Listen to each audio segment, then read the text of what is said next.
Good morning. এখন বাজে সকাল 6:30। আমি উঠে পড়েছি। চলো, প্রথম কাজ হচ্ছে আমার এই দরজা খুলে বাগানে যাওয়া। চলো তোমাদের দেখায় আজ কত ফুল ফুটেছে দেখো। বাগানটার খুব খারাপ অবস্থা গো, একদম নোংরা হয়ে গেছে।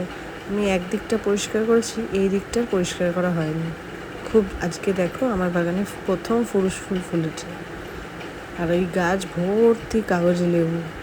এত ভালো লাগছে, আজকে প্রচুর ফুল ফুটেছে।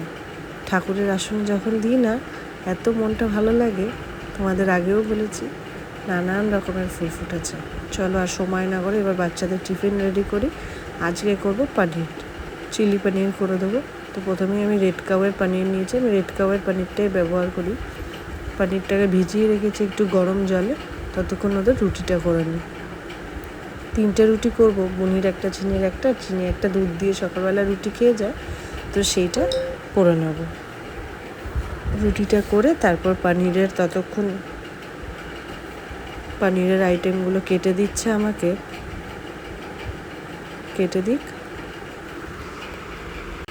লক্ষ্মী হচ্ছে আমার অ্যাসিস্ট্যান্ট।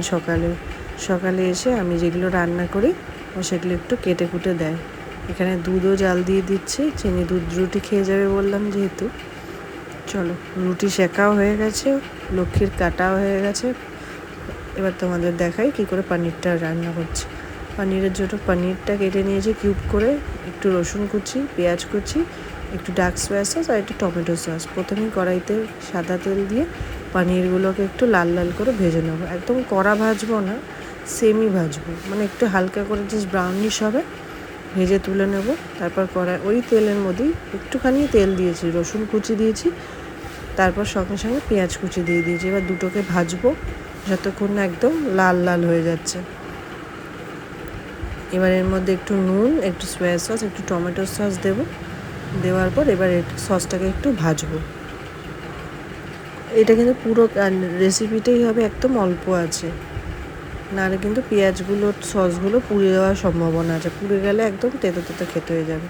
এবার একটু জল দেবো, যে একটু ফুটে উঠবে এর মধ্যে আমার ভেজে রাখা পনিরের কিউবসগুলো দিয়ে দেবো।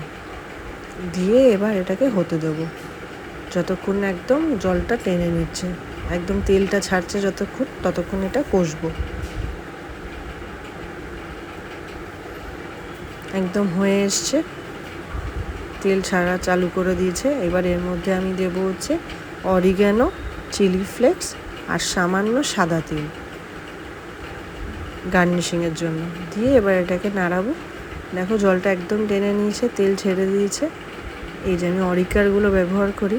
চলো, হয়ে গেছে। ওদের টিফিন বক্সে ভরে দিয়েছি। ওখানে রুটিও লক্ষ্মী প্যাক করে দিয়েছে। আমি বসে বসে মোবাইল দেখছে, আমি রান্না করছি। আমার হয়ে গেছে সব কাজ। এবার আমি ওপরে যাব। চলো, ওদের টিফিন রেডি। চিনি দুধ রুটিটা নিয়ে আমি এবার ওপরে যাই। ভিডিওটি তাহলে এখানেই শেষ করছি। সবাই ভালো থেকো, সুস্থ থেকো, সাবধানে থেকো। টাটা।